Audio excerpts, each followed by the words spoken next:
the thing about water films, and and why I like them, is everything in the world and everyone in the world is touched by water in some way. Like it's something that affects everything, no matter what it is in the world. It's affected by water, by the scarcity, by the cleanliness, by the abundance of it. And without water, there isn't anything. Yeah. So, I mean, I always find it.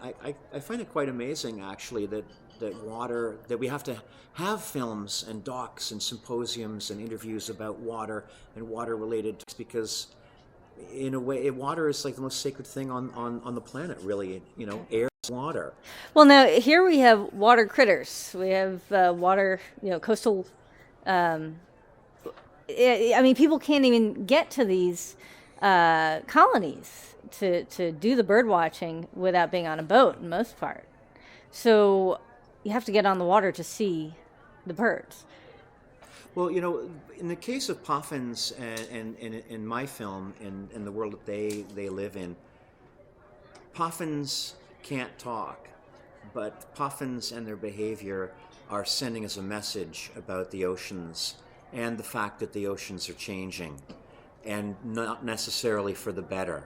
And as water changes and oceans change for puffins, it's going to have an impact on us humans, and they're sending a message. Yeah. And I hope that that people, because of the film, fall in love with puffins as a creature. I hope that they go and see them in their natural environment. I hope they get out on the water and see these beautiful creatures and learn about how they live on the water in these incredibly tough environment, incredibly tough situation, how these amazing birds survive there.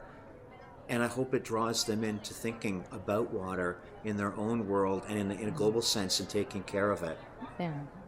Now, this film was not really a message film in an overt sense. Most of the first half of the movie or so was lots of cute scenes of puffins, and yet there was an important message about climate change and the role of the indicator as an indicator. So what's been going on? What was going on with the tracking and the climate change implications there? So are you asking me what's going on in terms of in terms of indications? The short version of the story, the significant role there of climate change, and just the tracking that you talked about in the film. Okay, by tracking you mean like geolocating tracking. So essentially, that this showed the first time that puffins were tracked. Well, our film basically explores the data that's coming in about the fact that puffins finally can be tracked using electronic devices, and finding out where they go on the oceans and what they do and at what time of the year. And so we can not only see where they go, but we can also see clues as to how things out in the ocean may be affecting their behavior by how their position changes from year to year as it slowly changes. If the oceans get warm, the food's going to move, and then the puffins are going to have to move too. And if we see the puffins moving, then that's sending a message to us as an indication as to what's going on in terms of global warming and climate change on the oceans. Yeah. And there were actually some pretty sad scenes in here in terms of the impacts of storms, in terms of the impacts of different food that the chicks can't eat, the fledglings can't eat. Yeah, the film shows like really clearly the effect that the film shows very dramatically the impact that global warming is having. Sorry, I'm going to change that again. I just said that wrong. The film shows very dramatically the impact that climate change is having on puffins. Yeah. On one hand, it's creating ferocious storms. It's just wiping them out and killing them and slamming them against rocks and beaches, killing them.